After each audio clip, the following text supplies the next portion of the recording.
Aujourd'hui, si quelqu'un se dit est-ce que je dois aller sur Facebook Ads ou TikTok Ads pour de la notoriété, va sur TikTok. Pourquoi ? Parce que c'est moins cher, Ouais. parce que ça va faire que évoluer et que du coup tu as un coup d'avance sur tes futurs concurrents. Ouais. Tu vois, en l'espace de 2 mois, c'est sur un faible budget investi, c'est 10 000 abonnés, 30 000 likes sur les vidéos, plus de vidéos qui vont aux millions de vues. Bonjour et bienvenue dans l'Aftermarket, je suis Clément SSB et aujourd'hui on s'attaque à l'Eldorado de la publicité en ligne, TikTok Ads.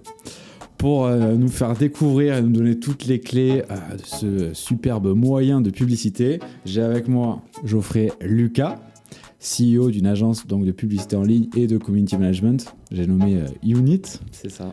Voilà, Geoffrey, ravi de te recevoir dans l'Aftermarket. Merci. Je propose de chiner. Allez. Allez.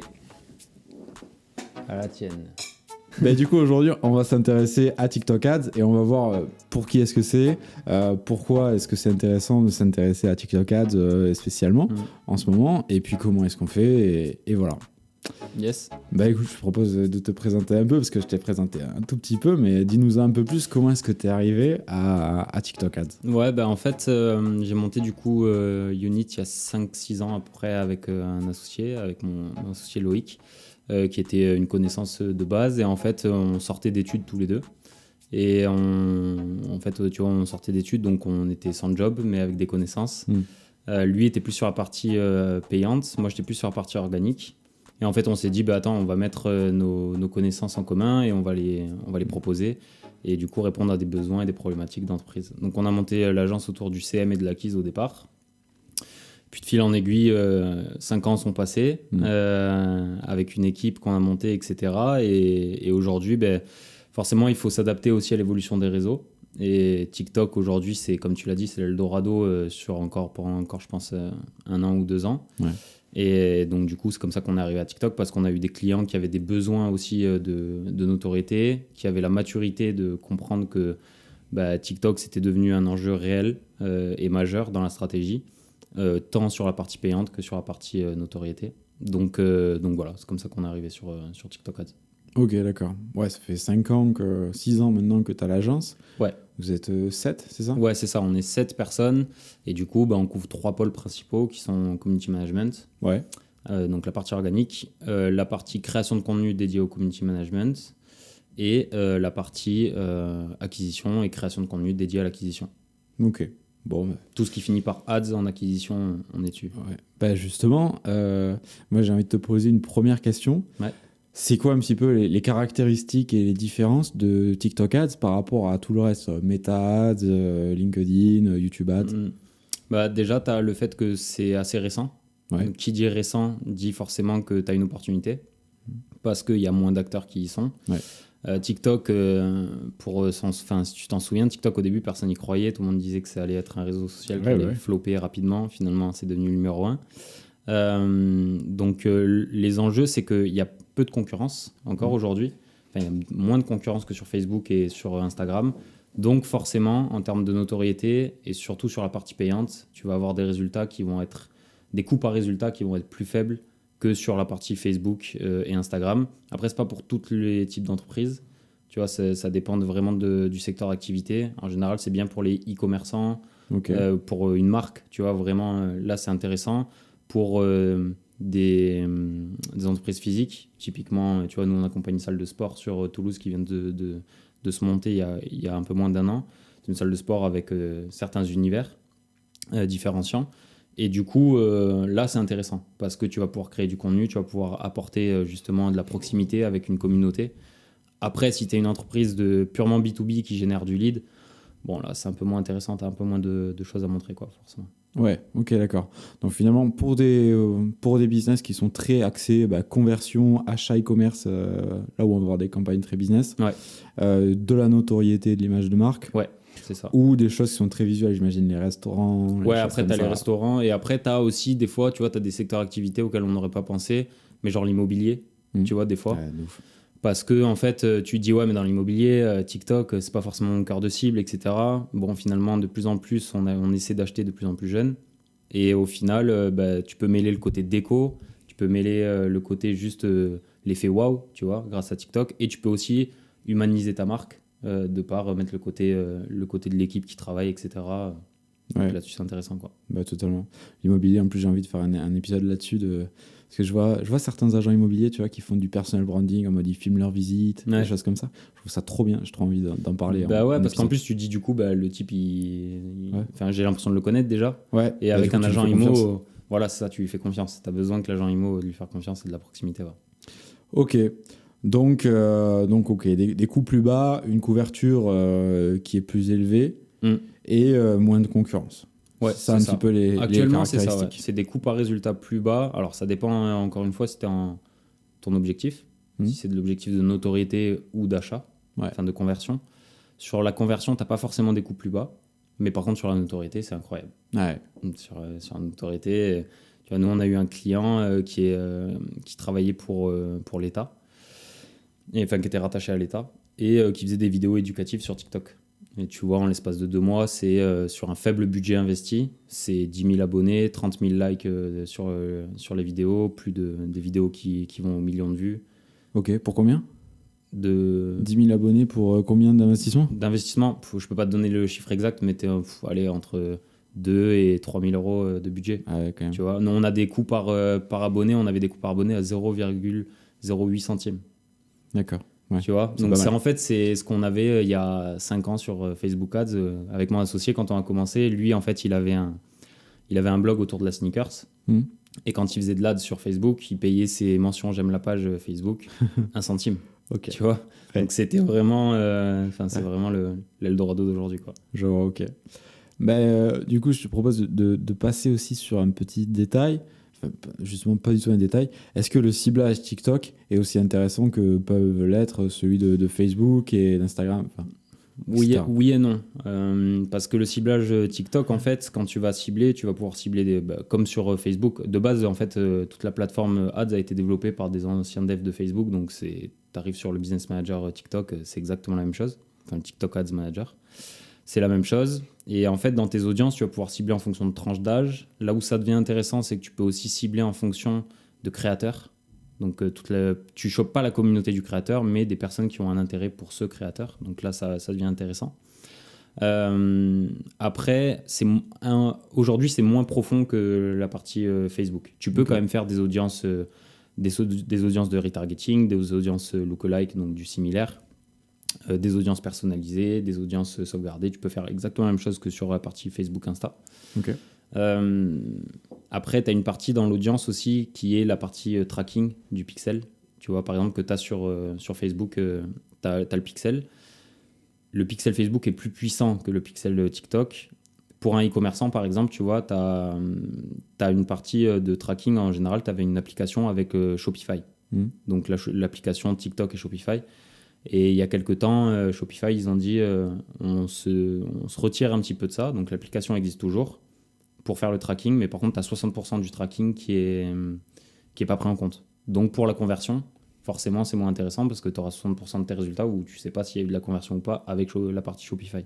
Okay. TikTok est en train de travailler là-dessus sur l'algorithme, etc. Mais voilà, Shopify s'est désengagé en fait.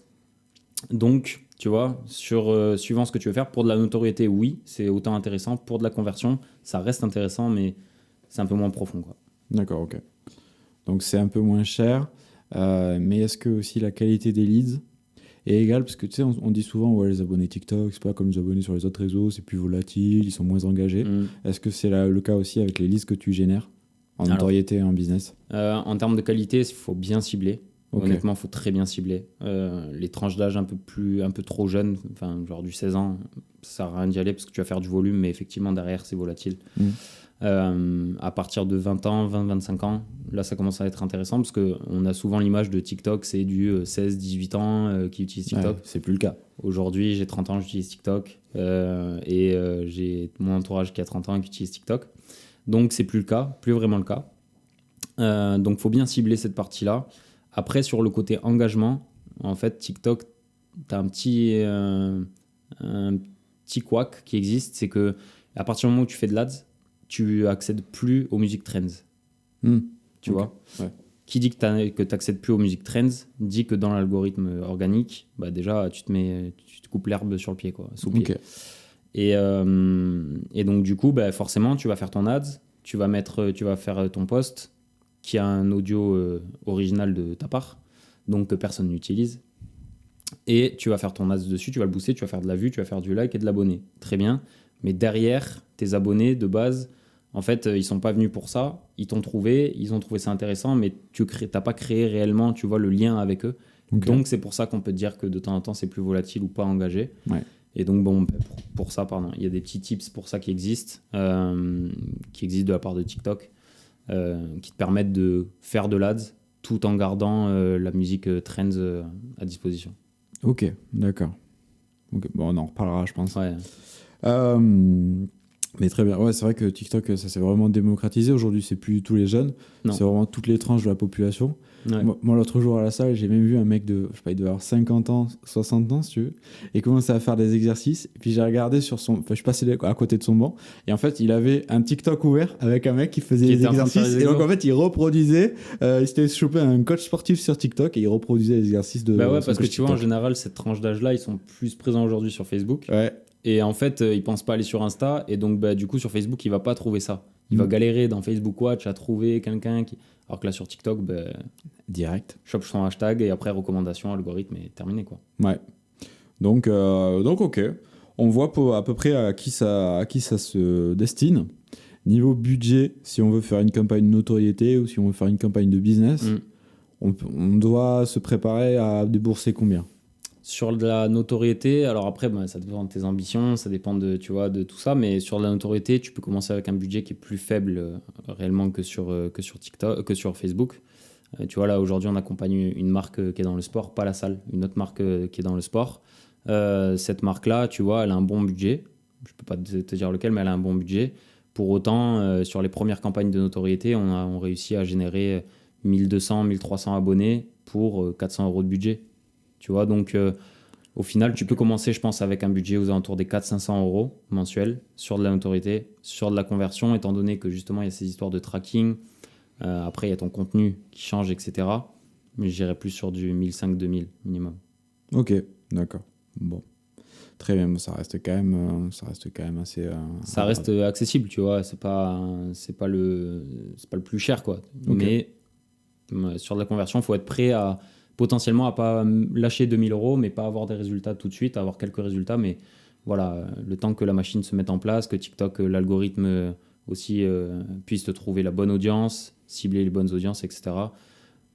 Parce que tu as une partie où toi tu cibles tes audiences, mais tu as une partie aussi où l'algorithme y travaille, et donc il faut un peu plus de temps sur TikTok. Vu que c'est plus jeune, tu vois, pour le moment, il faut que ça se développe un peu plus, quoi. Ok, d'accord. Bon, je te propose de rentrer dans le dur. Ouais. Sur comment faire du coup ces campagnes, comment ça s'organise. On peut commencer par le premier objectif du coup. Ouais, notoriété. Ouais. Du coup, quel rôle ça doit avoir dans ta stratégie globale déjà ?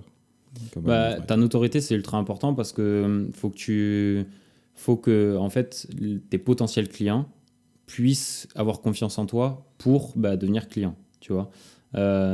Typiquement, si tu es une marque de sport qui vend un produit dans le sport, il faut que ce produit réponde à un besoin, à une problématique.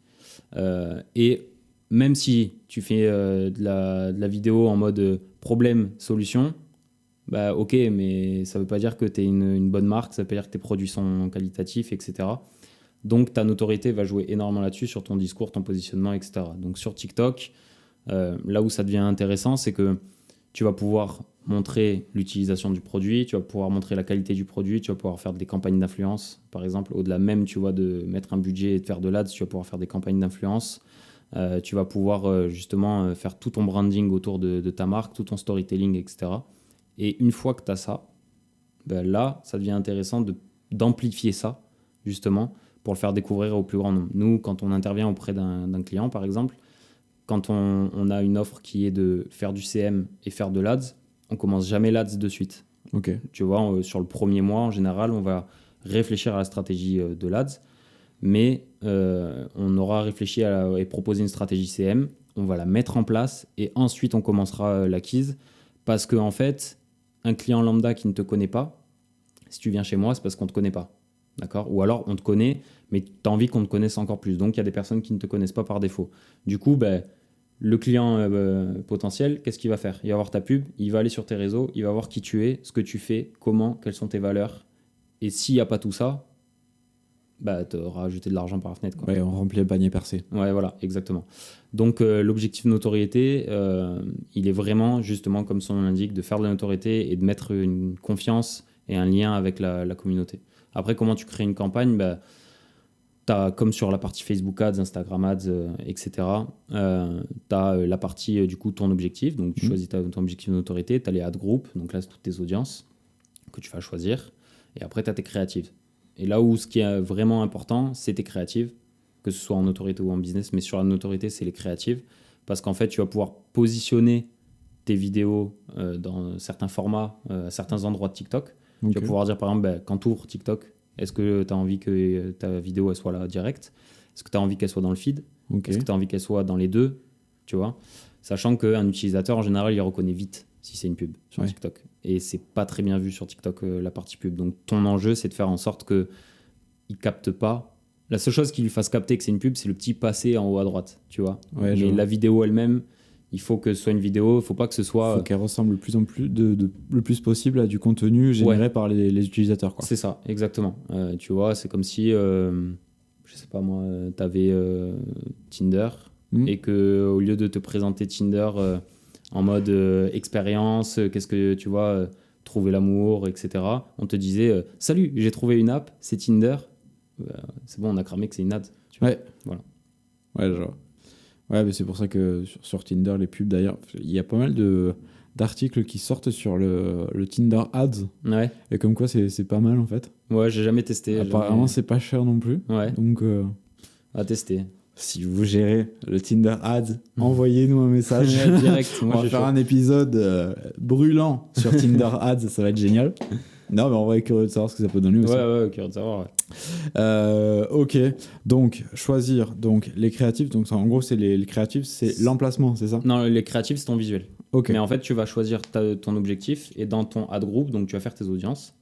Et après, tu vas choisir le placement de tes pubs au moment où tu vas mettre ton visuel. Ok, pour la notoriété, il faut le placer où du coup ? Le mieux, c'est de le placer en ouverture d'app et après in-feed. Ok. Parce qu'en fait, tu peux le placer sur les deux. Tu as un système où tu peux placer sur l'un, sur l'autre ou sur les deux. Le placer sur les deux, c'est intéressant parce que l'utilisateur, il ouvre. In-feed, donc dans le fil d'utilisateur. Dans le fil utilisateur. Il ouvre, il voit ta vidéo.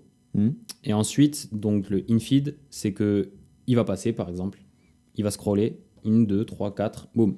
Et là, il va revoir ta vidéo. Ok. Et donc là, en fait, tu as une deuxième chance qu'il voit ta vidéo et qu'il clique ou alors qu'il s'abonne. Et là, tu fais de la répétition ou tu vas faire des choses qui se complémentent ? Non, tu fais de la répétition. Ok, ouais. En fait, vu que c'est une créative par ad, enfin par audience, quand tu vas monter ta campagne, tu vas dire le ad group, mon audience, c'est toutes les personnes entre tel âge et tel âge qui ont tel intérêt. Et à elles, tu vas pouvoir leur proposer un visuel. Puis après, tu vas devoir dupliquer ton visuel si tu veux. Mais le placement va être basé sur ton visuel. Ok. Donc, si tu sélectionnes les deux, ça va être de la répétition. Ok. Bon, il n'y a pas du coup ce système qu'il y a sur Facebook Ads où tu vas pouvoir sélectionner un espèce de parcours client où tu vas... Si, le système de funnel, tu peux le faire aussi, de tunnel de conversion avec la partie awareness, découverte, considération, conversion, fidélisation. Tu vas pouvoir le faire aussi sur TikTok. Mais encore une fois, ça, en général, c'est basé plus sur ton pixel parce que du coup... tu peux utiliser le système de vue de vidéo, toutes les personnes qui ont vu ma vidéo, etc., je les recible, etc., tu peux. Pour de la notoriété, honnêtement, aujourd'hui, tu n'as pas besoin de ça pour percer, pour faire évoluer ton compte. Mais pour une partie conversion, ouais, là, tu en as besoin. D'accord. Bon, donc sur notre campagne de notoriété, donc on a sélectionné notre ad group, on a choisi un placement qui va répéter entre l'ouverture et puis ensuite in-feed. Et ensuite, du coup... Et ensuite, c'est ta créa, quoi. Tu vois, c'est la créa qui parle. L'idée, c'est d'avoir TikTok. Nous, tu vois, quand on fait des visios avec eux, ils nous le disent. Le mieux, c'est d'avoir quelqu'un qui est en facecam. Toujours. C'est le mieux. d'avoir ça, le facecam. Après, tu connais, faire de la rétention, les 3 à 4 premières secondes, c'est ultra important de catcher direct. Le meilleur tips là-dessus, c'est faire une vidéo où, en fait, soit la personne, elle comprend pas dans les 3 premières secondes. C'est-à-dire, par exemple, tu fais un jeu de mots, elle le comprend pas. Donc, elle va réfléchir, et le temps qu'elle réfléchisse, t'es déjà passé à 6-7 secondes. Et donc, tu as déjà proposé autre chose dans ta vidéo. Tu as un exemple ? Un exemple, j'ai un exemple, il y avait un compte, je sais plus comment il s'appelle, je le retrouverai, mais il y a un compte, c'est un couple. Ok. Il y en a une, c'est une Bulgare. Je sais plus comment il s'appelle ce couple. Ah, je vois. Et ils sont tous les deux un peu forts, c'est ça ? Ouais. Non, pas du tout. Ok. Et genre, tu vois, elle est en train de se maquiller ou quoi, il rentre dans la salle de bain et il va lui faire un jeu de mots. Et elle est là, elle comprend pas. Et en fait, toi non plus, tu réfléchis et après, il donne la réponse. Ok. Et là, c'est intéressant parce qu'au bout de 4-5 secondes, tu as déjà la réponse et ensuite, il passe sur un autre format dans la vidéo où eux, ils enchaînent les formats dans les mêmes vidéos, tous les types de formats. Tu as le format choc où tu les vois, ils sont dans un supermarché, elle arrive à fond avec un caddie vers lui, il court à fond vers elle. Donc tu dis, oula, qu'est-ce qui va se passer ? Et le temps que tu dises, oula, qu'est-ce qui va se passer ? Les 3 secondes sont passées. Rétention, t'as eu le temps. Et donc ça, si tu l'amplifies, ça peut être intéressant. Tu vois. Ok, donc il faut trouver un mécanisme qui arrive à faire passer les 3 premières secondes sans vraiment qu'on Et puisse, après, te faire durer. Hein, parce que TikTok va amplifier ta vidéo de manière organique, déjà de base. Si tu as une vidéo qui dure 10 secondes, si tu as 80% de tes viewers qui ont vu les 10 secondes, t'envoies un signal fort à TikTok comme quoi ta vidéo est pertinente. Ok, d'accord. Et c'est ce genre de contenu-là, moi qu'on propose en général, c'est de dire poster du contenu. Donc, nous, on va poster du contenu. Et le contenu qui fonctionne le mieux, alors, on va l'amplifier. Si je prends un autre exemple, tu vois, pour la salle de sport, Clark Powell, typiquement, ils ont fait un TikTok où c'est comme si c'était une musique derrière.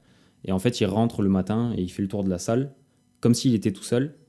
Et à la fin, il fait juste eh oh. Et t'as un écho, genre comme s'il y avait quelqu'un qui lui répondait. Et en fait, tout le long de la vidéo, tu t'es dit, mais attends, mais il est tout seul. Et là, tu te dis, attends, mais il y a quelqu'un qui a répondu. Donc déjà, tu vas re-regarder la vidéo pour voir si dans son parcours, il y a pas, s'il n'y avait pas quelqu'un dans la vidéo. Tu vois. Et donc, elle a fait 86 cas de vues en organique. Et derrière, ce genre de contenu-là, c'est intéressant de l'amplifier parce que justement, il a marché en organique. Et donc, je vais l'amplifier, ça a plu à la communauté. Et je vais aller booster cette communauté-là. Quoi. Ouais, en fait, tu ne crées pas toujours du contenu purement pour les ads. Non. Tu vas prendre ton contenu que tu as déjà généré en organique, qui a bien marché, en premier test, en fait, c'est le premier test. C'est ça. Et après, tu vas l'amplifier. C'est ça. Tu fais tout le temps ça, même pour de la notoriété. Tu crées jamais du contenu ads pour de la notoriété. Tu utilises le contenu, en fait, de la notoriété, c'est un levier en plus sur ton contenu initial qui a bien fonctionné. Ok, d'accord. Et au niveau du ciblage, comment est-ce que du coup tu arrives à sélectionner c'est quoi tes tips un petit peu pour arriver à avoir une audience vraiment qui va bien correspondre ? Ouais, qui va bien correspondre. Bon, déjà, tu fais beaucoup d'AB tests. Parce que tu vois, comme je te disais, sur les accessoires de sport, la marque qu'on accompagne sur les accessoires de sport, c'est une marque qui s'appelle Jolt. C'est des pistolets de massage, tu sais, de récupération sportive, c'est ce genre de choses-là. Et en fait, typiquement, eux, au départ, on a lancé de la notoriété avec eux et on avait ciblé justement du 18-24 ans et du 24-35. Et en fait, on avait des coûts hyper bas. Mais dès le lendemain, quand j'ai regardé la notoriété, les résultats, je voyais que la communauté n'était pas ultra quali. Donc, premier A/B test, terminé, on passe à partir du 24. Donc déjà, tu testes en fonction des âges. En fonction de business. Et après, c'est comme sur Facebook, ça va être du centre d'intérêt. D'accord. En général, tu utilises les centres d'intérêt qu'il y a dans TikTok. Tu as un autre système qui est que TikTok peut te proposer lui-même dans son algorithme de trouver la meilleure audience. Mais bon, Instagram te propose la même chose, mais en général, c'est pas ultra quali. Donc ça, je le recommande pas. Et après, tu as le côté sur les créateurs. Ça peut être intéressant. Toutes les personnes qui ont un intérêt avec tel créateur TikTok, tu vois, qui est dans la même niche, quoi, en fait. Et ça peut être intéressant, mais de temps en temps, c'est volatile parce que tu connais pas vraiment la communauté de ce créateur-là. Il faut à part si c'est quelqu'un, tu vois, qui est en dehors de TikTok, un YouTube, tu vois, si tu vas chercher, je sais pas moi, Inoxtag, Bon, tu connais sa communauté YouTube, tu sais ce qu'il va avoir sur TikTok, et là, ça peut être intéressant. Mais tu vas dépenser vite du budget. Moi, je conseille de coupler les âges et les centres d'intérêt. Ok. En fait, il faut faire plein de petites expériences, une après l'autre. Ouais, regarder comment réagit la communauté sur les posts organiques derrière. Ouais, c'est ça. Et ensuite, ajuster. C'est ça. En fait, regarde déjà tes TikTok à toi en organique, regarde ta communauté à toi, base-toi sur la communauté que tu veux attirer aussi. Tu vois, tu as forcément un objectif. Quand tu dis la notoriété, tu ne dis pas je veux 1 million d'abonnés TikTok. Oui, c'est bien. Mais tu veux quel type d'abonnés?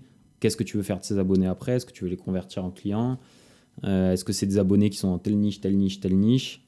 Et donc déjà, bon, commence à cibler cette niche-là, fais du contenu pour cette niche, et après, dans tes campagnes, t'amplifies juste sur ta niche à toi, quoi. Ok. Est-ce que tu peux nous donner un petit exemple de campagne que tu as fait en notoriété comme ça, sans forcément cibler la marque, mais nous dire un petit peu le domaine, ce que tu as choisi comme ciblage Ouais, par exemple, tu vois, sur les Jolt, donc sport, là, on est allé sur celle qui fonctionne bien, on est allé sur pour donner une palette, parce que du coup, je peux pas tout dévoiler, mais on est allé sur du 20-35, tu vois. 20-35 ans? Ouais, 20-35 ans. Donc sur TikTok, c'est pas ça le ciblage, mais je te donne une tranche. Et après, en termes d'intérêt, tout ce qui est lié aux accessoires de sport, au sport, etc. Après, tu as un bon moyen pour trouver ce qui fonctionne bien, c'est le TikTok Ads Creator. En fait, la bibliothèque de créative TikTok, sur laquelle tu peux trier. On a fait une vidéo là-dessus sur notre YouTube, sur laquelle tu peux trier en fait en fonction de l'objectif, du secteur et sur les 7 ou 30 derniers jours. Et tu peux trier et voir toutes les meilleures ads que TikTok te sort. C'est un peu comme la bibliothèque publicitaire Facebook. Sauf que la bibliothèque publicitaire Facebook, tu vas le mettre soit par un mot-clé, soit par une marque que tu connais et que tu veux espionner, entre guillemets. Là, c'est vraiment objectif notoriété, quelle localisation, dans les X derniers jours et dans quel secteur d'activité. Et il va te sortir plein de créatives. Et donc, du coup, sur Jolt, tu vois, c'est des résultats entre 10 et 15 centimes par abonné, quoi.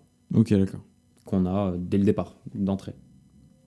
C'est incroyable. Ouais. C'est incroyable dans le sens où tu dis dès qu'on met de l'optimisation derrière, on peut, tu vois, si derrière l'optimisation, ça va être de l'optimisation de campagne, donc retravailler les audiences, vérifier le taux de clic, vérifier tout ça. Mais de l'autre côté, il y a aussi la recommandation, quel créative faire, quel visuel faire. Et donc, eux, de leur côté, ils vont faire leur créa. Et donc, on va optimiser avec eux les styles de créa à faire. Et on sait très bien que par la suite, on va tomber sur des coûts qui seront peut-être aux alentours de 9 centimes l'abonné, tu vois. Ok, d'accord. Bon, tu m'enverras la vidéo du coup que vous avez fait là-dessus sur votre YouTube. Et elle sera linkée du coup, parce que j'ai oublié de le dire en début d'épisode, mais vous avez un épisode de newsletter, enfin vous avez plutôt une newsletter du coup, de l'aftermarket. Maintenant, c'est tout nouveau, ça vient d'arriver, dans lequel il y a les liens donc, dont on parle. Tout ce qu'on évoque, ce sera linké, les outils, les ressources, comme ça. Il y a aussi un résumé écrit de l'épisode, donc ça vous évite de prendre des notes. Voilà. Et parce que je ne l'ai pas fait aussi en début d'épisode, parce qu'on est allé direct dans le dur, on a commencé immédiatement. Je remercie Factory 5.42, c'est le studio vidéo en plein centre-ville de Toulouse, et c'est chez eux que nous tournons ce talk show. Voilà, donc je leur dis un grand merci.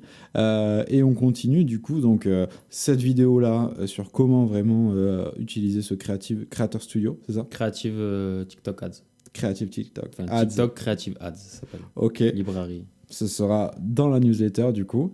Ok, ça a super bien marché cette campagne pour Jolt du coup. Ouais, pour Jolt ça a bien fonctionné. Le client où je te disais où on a fait plus 10K en 2 mois d'abonnés et 30K de likes. Sur les vidéos ça a super bien fonctionné aussi. Aujourd'hui en autorité ça fonctionne vraiment, vraiment bien. Après, c'est le bon mix pour la notoriété TikTok Ads, c'est avoir déjà une bonne partie organique, bien travailler la partie organique et amplifier avec l'ADS. Si tu vas juste chercher de l'ADS pour de la notoriété avec de l'ADS, si tu te dis je commence de zéro, je fais que de l'ADS, le jour où tu arrêtes l'ADS, c'est comme Google.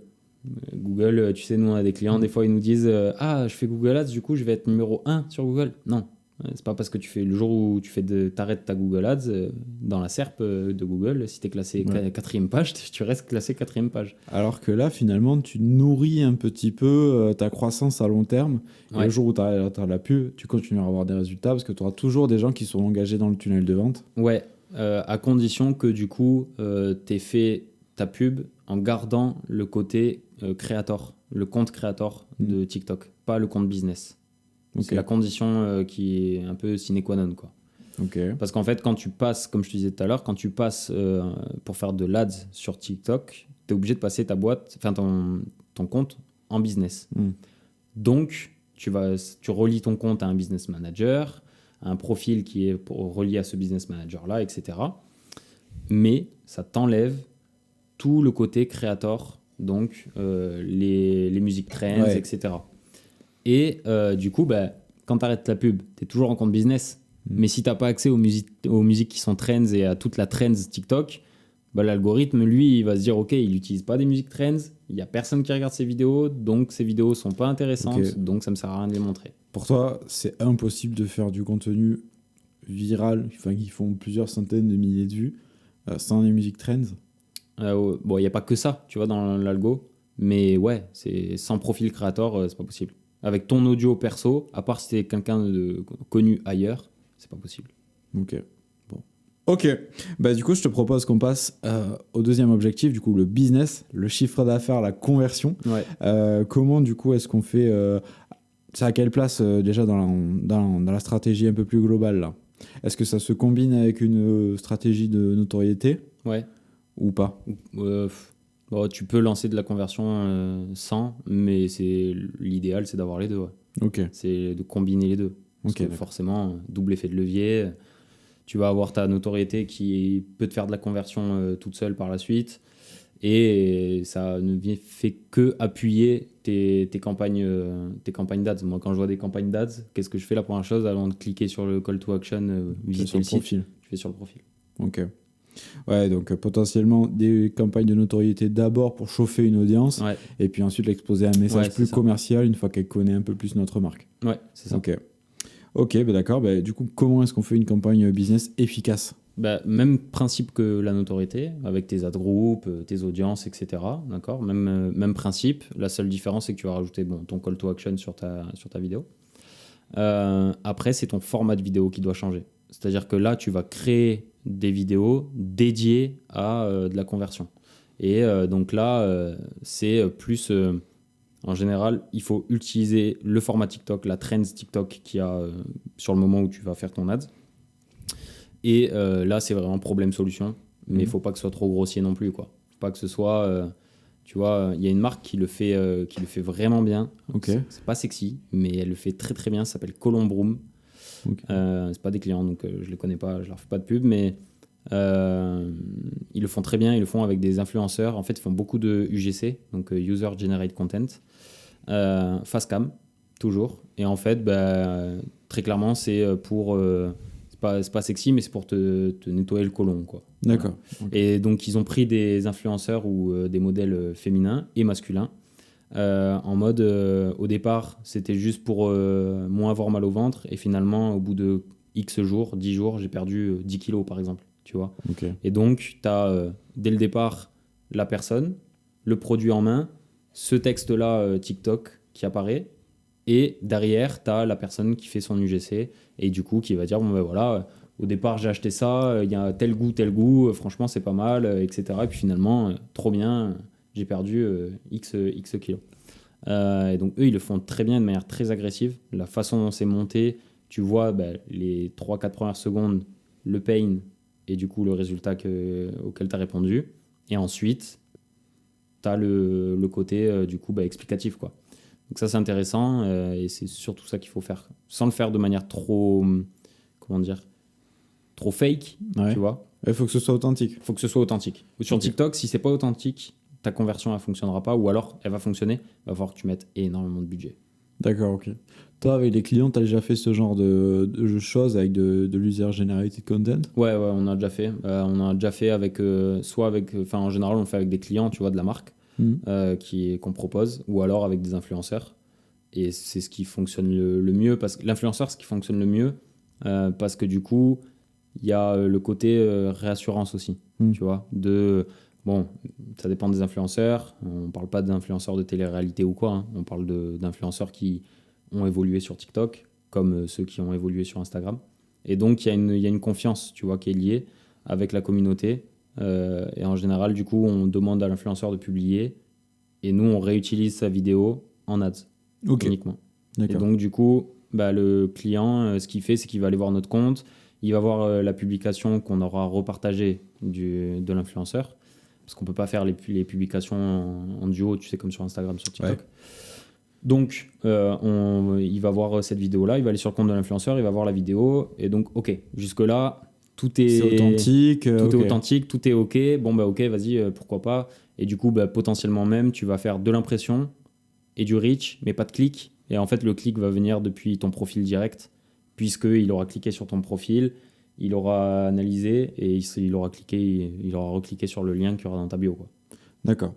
En fait, c'est très simple. Au final, si tu vends, par exemple, des SAP, ouais. le UGC, ouais. User Generated Content, ça va être un unboxing et un essayage et c'est super, j'ai trouvé ça sur Azos. Ouais, c'est ça, par exemple. Faut juste pas que ce soit trop grossier, tu vois. Faut pas que ce soit justement le super. Tiens, j'ai trouvé ça vraiment de moi tout seul. C'est ça. Mais tu vois, ça c'est quelque chose qui fonctionne bien. Pareil, tu vois, il y a des trends sur TikTok qui existent sur les produits Amazon, genre les Amazon Found. Okay. Et genre, c'est juste des influenceurs qui disent et qui dénichent des produits sur Amazon. Et t'as des gars qui veulent faire du dropshipping, par exemple, des fois, ils regardent ces vidéos-là et en fait, ils se disent, ok, ça c'est un bon produit, je vais le brander, je vais le faire en dropshipping. Et la trend sur TikTok, tu vois, elle est ultra intéressante parce qu'en fait, c'est un influenceur ou juste un utilisateur qui, lui, cherche constamment sur la partie, sur Amazon, il trouve un produit. Et il se dit, ok, c'est trop bien, regardez les gars, j'ai trouvé, voilà le produit sur Amazon. Et derrière, le problème, la solution, et voilà comment je l'utilise en fait. Et vu qu'il fait que ça, c'est authentique. Tu vois. C'est vraiment la clé sur la partie conversion, c'est le côté authenticité. Parce que, comme je te disais tout à l'heure, c'est mal vu de la part des utilisateurs la pub sur TikTok. Et puisque de base, si tu veux, TikTok, quand ils sont arrivés... c'était en mode, on voyait trop de pubs sur Facebook, on voyait trop de pubs sur Instagram. Sur Instagram, tu fais trois slides, tu arrives sur une pub. Et au moins, TikTok, c'était authentique. Et TikTok, c'était authentique. Bon, forcément. Ça a un peu changé. Comme tout réseau social, pour être rentable, il faut mettre de la pub, sinon ça ne l'est pas. Donc, c'est un peu moins bien vu, tu vois. Mais si tu le fais passer comme si c'était un vrai TikTok, il n'y a pas de raison que ça ne fonctionne pas. Au final, on en revient à la base de l'influence marketing. C'est ça. Et d'utiliser des créateurs. Il faut toujours que ce soit dans leur ligne éditoriale. Exactement. Il faut toujours que ça corresponde à leur personnalité, à ce qu'ils font d'habitude. Ouais. Il y avait McCain qui avait fait une campagne, je ne sais pas si tu as vu, pour les Street Fries. Là. Ouais. Et en gros, ils avaient lancé un produit donc, de frites au micro-ondes. Voilà. Et ils avaient demandé à plein d'influenceurs de faire... Ils avaient demandé à un influenceur musique de faire un espèce de tube. Voilà, on le fera jouer là. Des frites, la sauce, c'est bon, c'est prêt. Donc ensuite, t'avais plein d'influenceurs, genre Michou, ou des mecs qui ont des millions et des millions, qui dansaient sur ce tube-là. Mais bon, c'est pas... Ouais, mais tu vois ça, par exemple... C'est délicieux, et ils dansent, tu vois, c'est pas très authentique. Tu vois ça, par exemple, aller sur du Michou, des trucs comme ça, il faut avoir un bon budget, et il faut être une marque déjà quand même un peu installée, quoi. Parce que un McCain, qu'ils aillent chercher Michou, c'est normal. Ouais. Tu vois. C'est grand public. Voilà. Et c'est normal, et c'est connu par tout le monde déjà, c'est juste pour booster leur opération. Demain, toi, tu arrives de ton côté, tu vas chercher un Michou, tu mets toutes tes économies ou toute ta trésor. Et ça sera pas forcément rentable parce que c'est trop, tu vois, nous, on trop large. Ouais, alors après, sur TikTok, bon, tu peux t'en resservir suivant les conditions que tu as signées avec lui ou quoi, mais nous, on l'a vu sur beaucoup d'influences sur Instagram. En général, c'est pas parce que tu as 1 million d'abonnés que tu fais plus de ventes. Ouais, il vaut mieux aller, on en revient toujours à la base, micro-influenceur, toujours. Voilà, plus d'engagement, une communauté plus soudée avec des centres d'intérêt plus définis, et puis avec, si on a le budget, quelque chose qui solidifie avec un top influenceur pour ajouter de la notoriété, de la crédibilité, mais il n'est pas là pour la conversion, il est vraiment juste là pour donner de la notoriété. Ouais, t'as des trucs qui se font bien sur Insta, bon, ça sort un tout petit peu du sujet, mais des trucs qui se font très bien entre l'ADS et l'influence. c'est de pouvoir utiliser le compte de l'influenceur en ads. C'est-à-dire que, je te donne un exemple, demain, je vends un Rubik's Cube, comme ça là. Je l'envoie à un influenceur, ok. J'ai étudié sa communauté, etc. Donc je sais que c'est pertinent. Je lui envoie, je te dis une bêtise, il a 70 000 abonnés par exemple. Je lui envoie, je vais le payer, un minimum, enfin ce qu'il va me proposer. Et derrière, l'objectif, ça va être de dire, ok, bon, bah, admettons, j'ai 10 000 euros pour cette campagne-là, j'en donne 3 à l'influenceur, il m'en reste 7, ok. Et c'est de faire un contrat avec l'influenceur en lui disant, donne-moi accès à ton business manager, Facebook, en tant que partenaire par exemple. Je mets mon moyen de paiement dessus, ou alors je te fais un virement, bref. Et en fait, c'est de dire, bah, je vais amplifier le post que tu as fait, le Reels ou le post que tu auras fait en organique avec mon produit, et je vais juste rajouter un call to action qui va rediriger vers mon site. D'accord ? Donc en fait, j'amplifie ça auprès de sa communauté à lui, mais aussi auprès d'une communauté bien plus large avec un lookalike de sa communauté, par exemple. Alors on rentre sur un côté technique, mais je fais un lookalike de sa communauté, j'amplifie auprès de sa communauté, donc 70 000 personnes. Un lookalike, ça va mener peut-être à, je dis une bêtise, 200, 350 000 personnes. Et j'amplifie avec son compte. Ce qui fait que c'est comme si c'était lui en fait qui promouvait. Ouais, qui faisait la promotion de son post. Mais du coup, ça paraît plus authentique que on se dise, ok, bah en fait, il a fait juste un placement produit, comme un influenceur classique, et il nous fait une ad pour nous rediriger vers le produit. Jusque-là, c'est logique. Mais du coup, lui, sa réputation, ça fait un peu marchand de tapis. Alors, ça fait un peu marchand de tapis, oui et non, parce que du coup, auprès de sa communauté, bon... Après, ça dépend si c'est bien correspondant. Ça dépend, voilà, c'est ça, tu vois, ça dépend comment c'est fait. Tu vois, moi, j'ai, du coup, sur mon côté plus perso, photo, etc., je suis pas mal d'influenceurs, de photographes outdoor, et j'ai des potes qui le font pour des compagnies aériennes, par exemple. Et en fait, c'est leur profil, genre Lufthansa, ils le font, c'est leur profil en story ou en post qui sponsorise pour faire du booking, par exemple, d'avion. Ils utilisent leur profil à eux. Et pour autant, ça ne dénigre pas le profil de l'influenceur, tu vois. Mais par contre, c'est plus intéressant pour la marque parce que du coup, au lieu de réutiliser le contenu et de le publier, et de le sponsoriser avec Lufthansa et sponsorisé par Lufthansa, c'est humain en plus, en fait. C'est énorme en plus. Tu as son audience à lui, donc tu es sûr de capter son audience et tu es sûr d'aller capter une audience qui est basée sur son audience à lui. Donc c'est encore ça, bon, on ne peut pas encore le faire sur TikTok.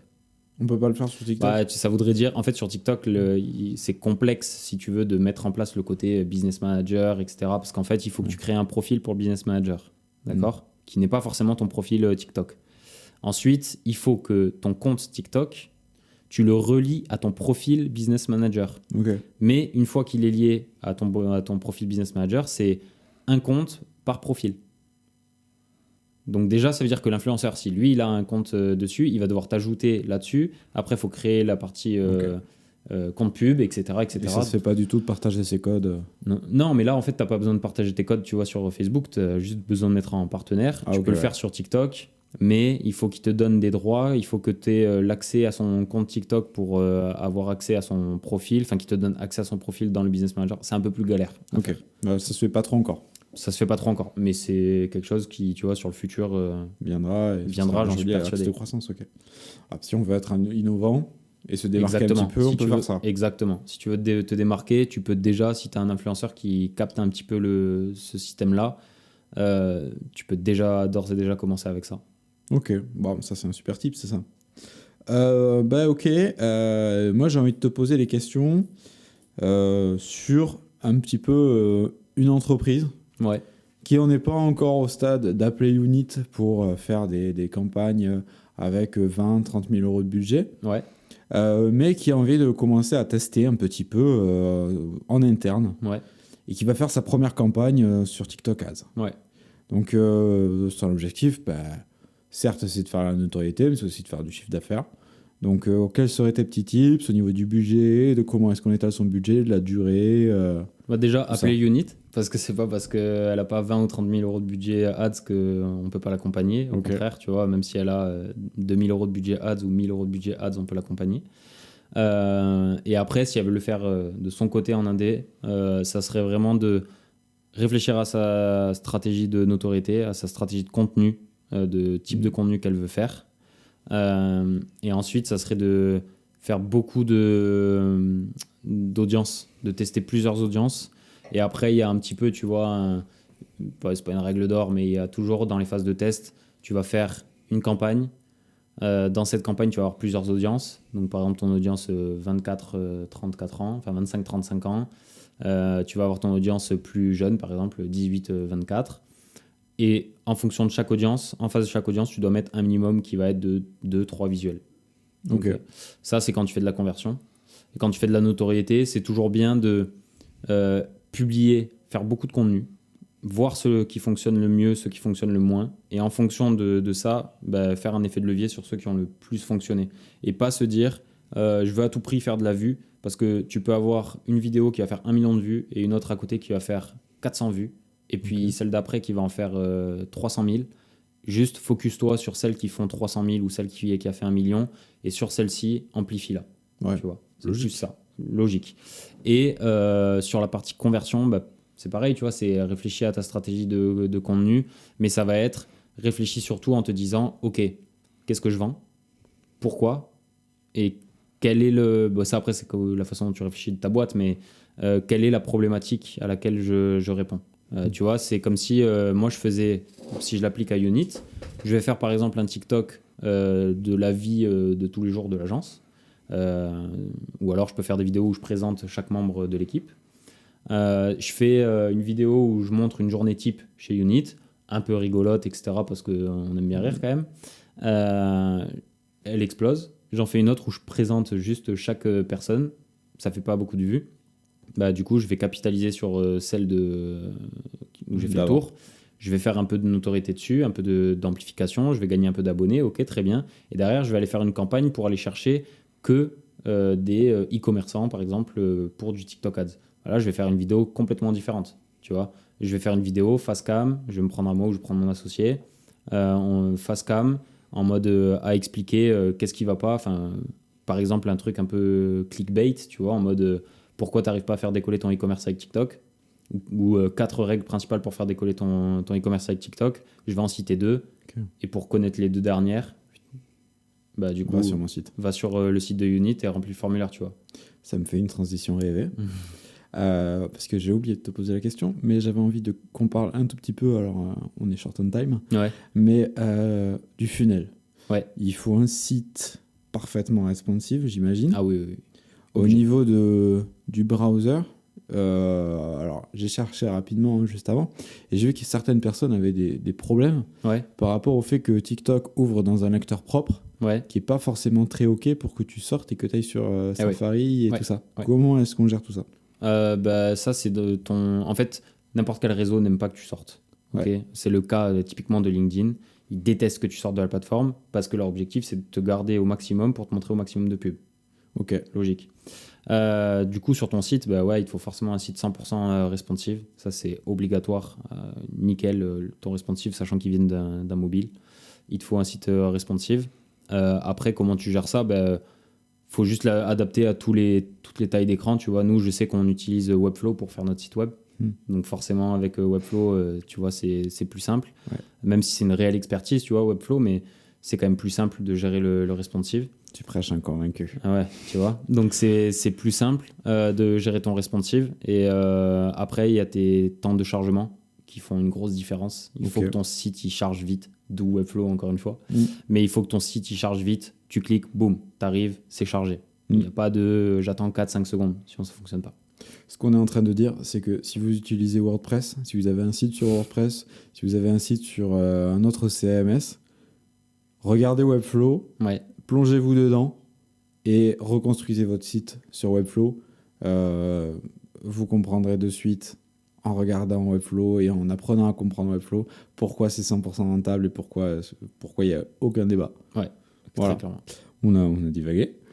Mais ok, donc un site très rapide, très responsive et Apple Pay peut-être aussi. Sur ton site ? Ouais. Ou des paiements de facilité. Ouais, en fait, quand tu vas passer, en général, un site e-commerce, il va passer avec Stripe par défaut. Ouais, Apple Pay est compris dans Stripe. PayPal, Après, ou PayPal, quoi. Tu vois. Ok. Enfin, des méthodes facilitantes, quoi. Ouais, c'est ça. Et si tu es un e-commerce, redirige direct sur ta page produit. Si tu es l'exemple de Unit que je te disais tout à l'heure, redirige vers une landing page qui réexplique pourquoi tu devrais travailler avec nous, mais où il y a le formulaire au départ.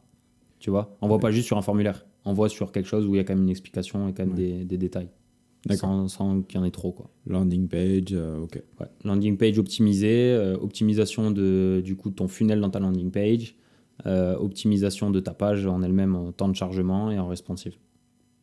Faudrait qu'on fasse un épisode d'ailleurs sur la landing page. J'ai plein d'idées d'épisodes cette fois-ci. Il y a des fois-ci. choses à dire sur la landing page. Bah ouais, parce qu'on va tous interconnect. Ok, d'accord. Dernier petit sujet avant de passer aux questions de la fin. Ouais. Moi, je suis du coup ma petite entreprise. J'ai fait ma petite campagne en interne. Et elle a pas trop mal marché. Je commence à avoir quelques résultats, j'ai quelques ventes. Ok, je teste avec un budget relativement modeste. Hein. Mais maintenant, j'ai envie, je vois que ça marche, j'ai envie d'investir, tu vois. J'ai envie de balancer la sauce. Comment est-ce que je scale ces résultats? Comment est-ce que je passe à l'échelle? Comment est-ce que je mets les bouchées doubles? Tu dupliques tes campagnes. Tu dupliques tes campagnes et tu t'augmentes le budget sur la duplication. Parce que tu fais jamais all-in, comme on dit, tu vois. Tu as une campagne, elle fonctionne, allez, je mets tout dessus. Non, duplique. S'il Avec faut, des audiences un peu différentes? Non, tu vas utiliser des audiences similaires. Tu vas peut-être rajouter une audience en plus dedans pour voir.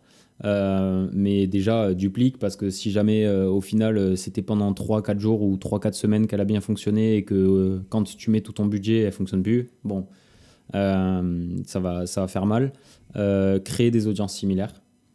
Okay. Donc, base-toi sur, en gros, tu demandes à TikTok de se baser sur toutes les personnes qui ont interagi avec ton site web, par exemple. C'est un peu comme Facebook.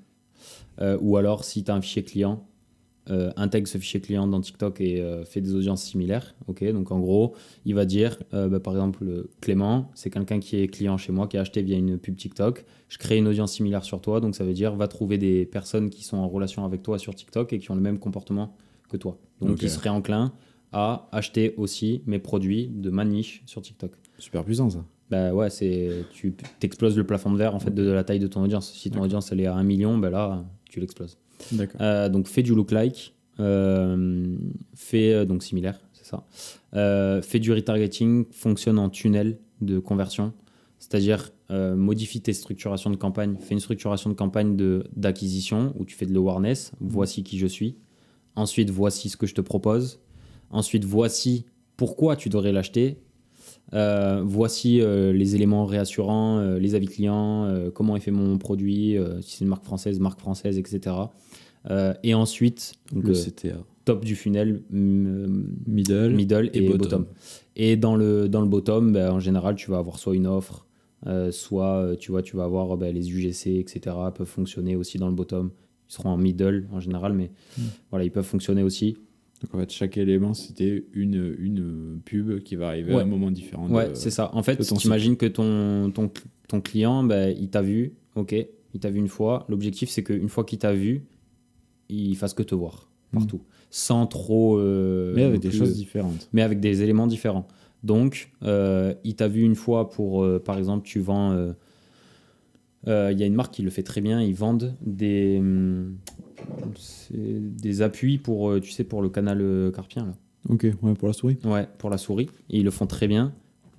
Acquisition, c'est voilà ce qu'on fait avec un côté réfléchi technologie et le produit. Deuxième, c'est comment est confectionné le produit et la réflexion derrière le produit.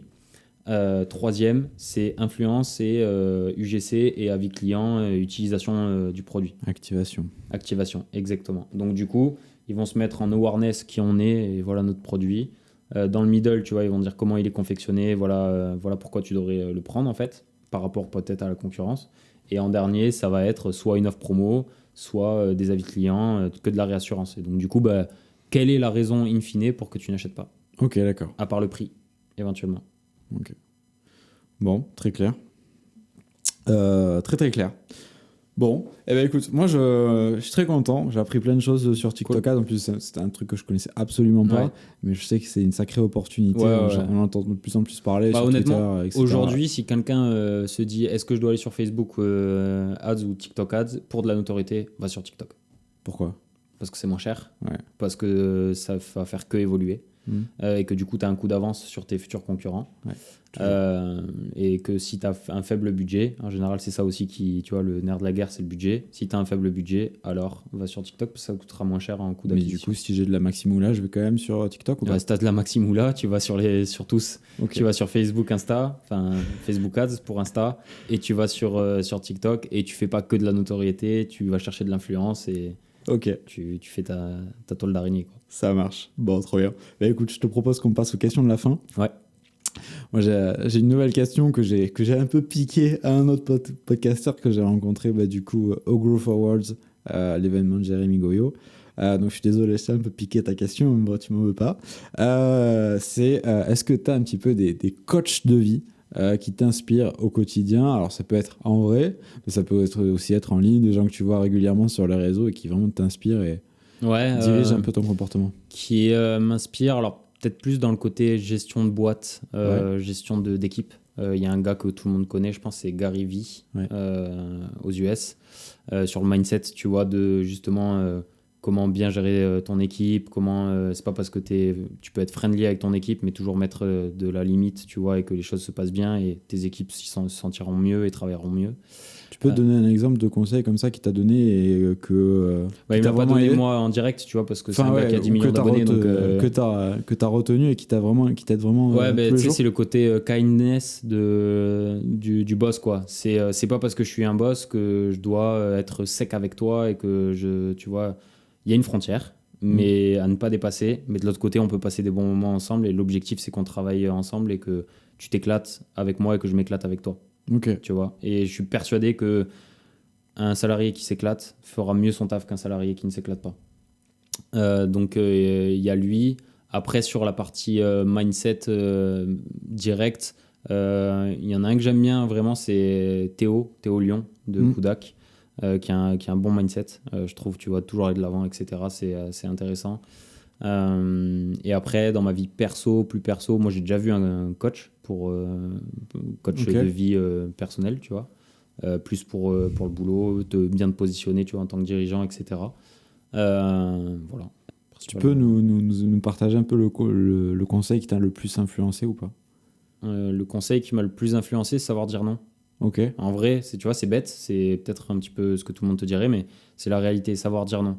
Parce que moi, je suis quelqu'un où j'essaie toujours, tu vois, de satisfaire la demande. Et savoir dire non, c'est important parce que des fois, ça peut déborder sur ta vie perso. Ouais. Et il faut pas que ça déborde sur ta vie perso. Donc, savoir dire au client non. Par exemple, on est, je sais pas, je dis une bêtise, vendredi, il est 23h. Non, tu vois. Non.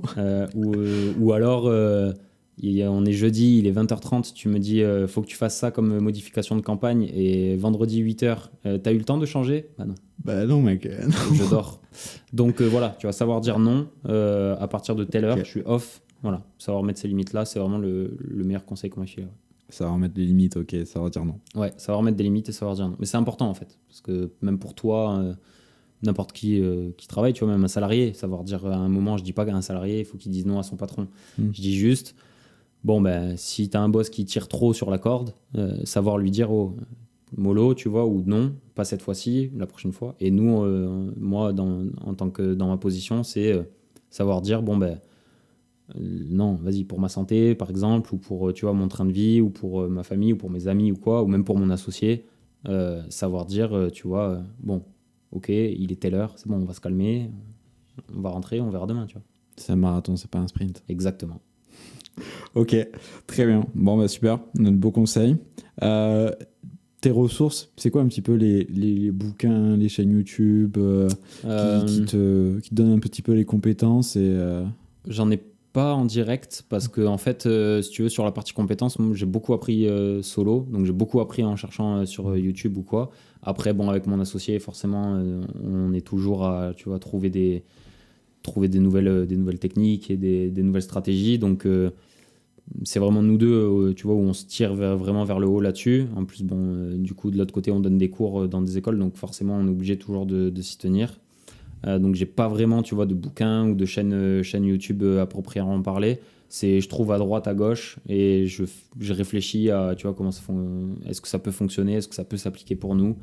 Oui, non, et après je vois quoi. Ouais, tu vas chercher en fait pas forcément sur les mêmes canaux, pas forcément sur les mêmes domaines. C'est ça. Mais tu vas chercher les idées, tu essaies de les adapter sur ce qui t'intéresse. C'est ça, ouais, tu vois. Et après, en fait, en termes d'outils, on utilise tellement d'outils, tu vois. On utilise Airtable par exemple pour faire des fois de l'automatisation sur certaines tâches, sur certaines créations visuelles même, tu vois. Airtable, tu plugs Airtable, Abyssal et Make, l'anciennement Integromat. Tu peux faire des visuels. On le fait pas pour nos clients parce que c'est toujours personnalisé, mais pour nous, des fois, tu vois, ça arrive qu'on le fasse. Ouais, après, c'est les bibliothèques publicitaires, vraiment. Facebook, la bibliothèque publicitaire de Facebook ou de TikTok, j'utilise beaucoup. Ça, on les utilise énormément. Et après, les réseaux, quoi. Directement, tu vois, les réseaux, à voir quelles sont les nouvelles tendances, etc. Après, ouais, principalement, c'est ça que j'utilise moi au quotidien. Après, tu as tout ce qui est Slack, etc., forcément, pour la gestion d'équipe, quoi. Ok. J'ai une dernière question, tu as peut-être un petit peu anticipé. C'est si tu devais inviter quelqu'un sur ce talk show, qu'est-ce que ce serait? Ouais, je pense que j'inviterais Émile Vucco, qui est du coup le cofondateur de Jolt. Je pense que sur la partie e-commerce, il a pas mal de choses à dire. Et s'il n'est pas dispo, son associé Pierre Guérin. Trop bien. Ouais, je les inviterai à eux, je pense. Bon, écoute, on va leur envoyer un message. Ouais. Et puis on verra ça, si on peut les avoir ici, je pense que ça va être super. On n'a jamais encore traité d'e-commerce, donc avec eux, tu auras tu vas apprendre de belles choses, je pense. Bon, trop bien. Écoute, je te propose de chiner pour la fin de cet épisode. Est-ce que tu as un mot de la fin, quelque chose à rajouter? Non. Merci pour l'invite et à la prochaine, quoi. Et à la prochaine, sûrement. Voilà, c'est tout pour cet épisode avec Geoffrey. J'espère que vous avez aimé le regarder, parce que moi j'ai passé un super moment à le filmer. Donc n'hésitez pas à vous abonner, à liker la vidéo, que ce soit sur Spotify, sur YouTube, ça nous aide énormément, à avoir toujours plus d'invités, à vous faire du contenu de toujours meilleure qualité avec des partenaires. Voilà. Vous avez toujours la newsletter pour avoir le résumé écrit de l'épisode. Et encore un grand merci à Factory 5.42, notre partenaire chez qui on tourne ce talk show. Allez, à la semaine prochaine pour un nouvel épisode de l'Aftermarket.